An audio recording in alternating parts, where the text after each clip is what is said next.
राम राम जी। दाता भला करे। आज 1 अक्टूबर है। इस दिन का मेरे जीवन में एक विशेष स्थान है। आज ही के दिन ऑयल के स्थान पर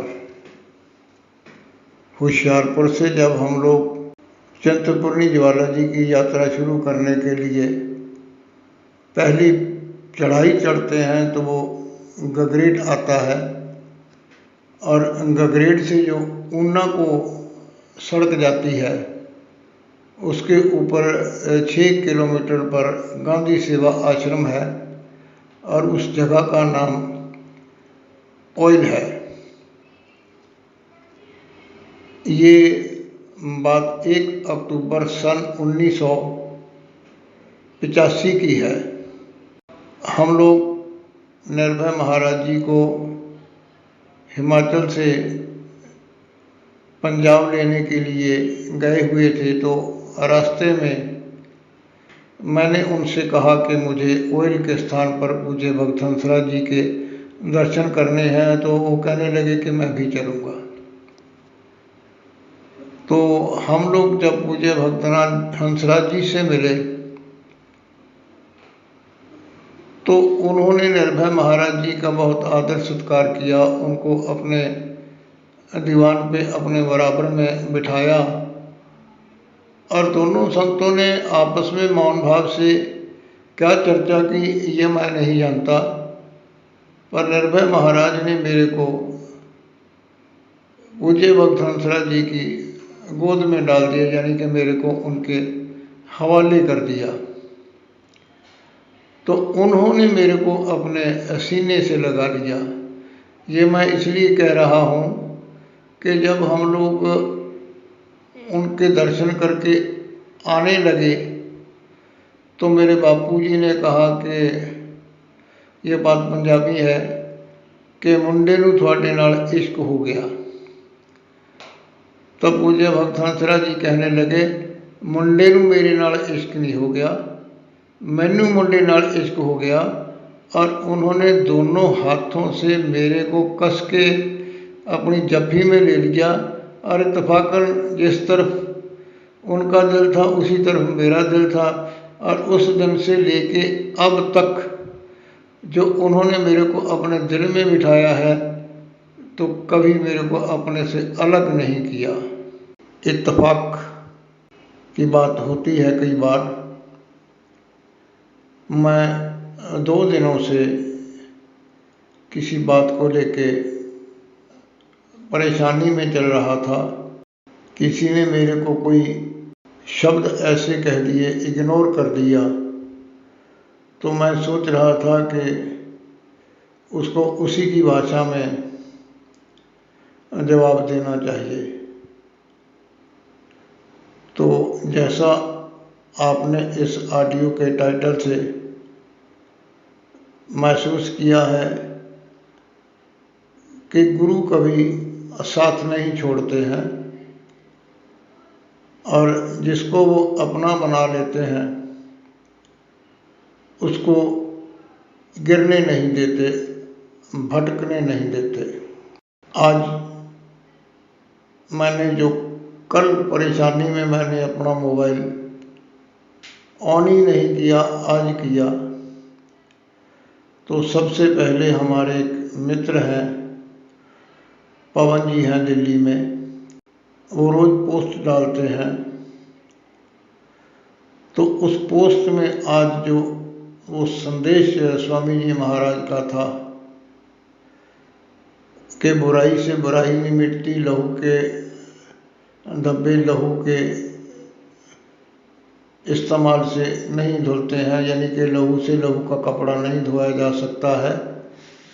तो सार उसमें यही था कि बुराई है तो बुराई को सहन करो, पलट के उसका वार नहीं करना है। और साथ ही साथ पूज्य भक्त हंसराज जी की एक ऑडियो क्लिप 2-3 मिनट की आई, और वो ऑडियो क्लिप जब सबसे पहले फाजिल्का में शायद 1987 या 88 में सामूहिक शादियों का जो प्रोग्राम बना था, उस वक्त पूज्य भक्त हंसराज जी ने कहा था कि तेरे मन में अगर कुछ छुप करने का विचार आया है, परमात्मा ने तेरे को अच्छा करने का कोई विचार दिया है, संकल्प दिया है, तो तू उसको कर दे। यानी ये भी मेरे को समझाने वाली बात थी कि मैं किसी के लिए कुछ भला करने की सोच रहा था। तो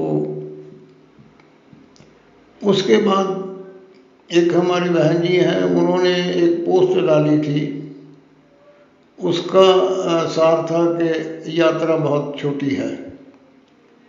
वो कहानी भी मैं आपको उसमें सुनाता हूँ कि एक बुज़ुर्ग महिला बस में यात्रा कर रही थी, उसके साथ आके एक चंचल जो है वो लड़की बैठ गई और बार बार से अपने बैग से उस महिला को वो हर्ट करने लगी। तो उसने कोई रिटेलिएट नहीं किया, जवाब नहीं दिया। तो एक दूसरी महिला देख रही थी, तो उसने कहा कि ये लड़की आपको बार बार बैग मार रही है, आप इसको कुछ कहते क्यों नहीं। तो उस स्त्री ने बहुत प्यारा जवाब दिया कि इस छोटी सी तुच्छ बात के लिए मैं अपनी जुबान मैली क्यों करूं। यात्रा बहुत छोटी है, अगले स्टॉप पे मेरे को उतर जाना है। तो ये बात भी मन को चोट करने वाली है कि हम लोगों की यात्रा बहुत छोटी है। ये नहीं जानते हैं हम कि हमारा स्टॉपेज कब आएगा, कब हम उतर जाएंगे। इसके ऊपर भी मैं एक ऑडियो जरूर बनाऊंगा। तो कहने का मतलब ये है कि इतने वर्ष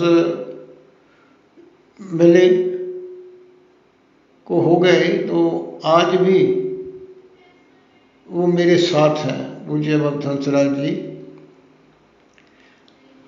इशारे से समझा दिया। कल उनका 2 अक्टूबर को जन्मदिन है। तो कहने का मेरा ये मतलब था इस ऑडियो में कि संत साथ नहीं छोड़ते हैं।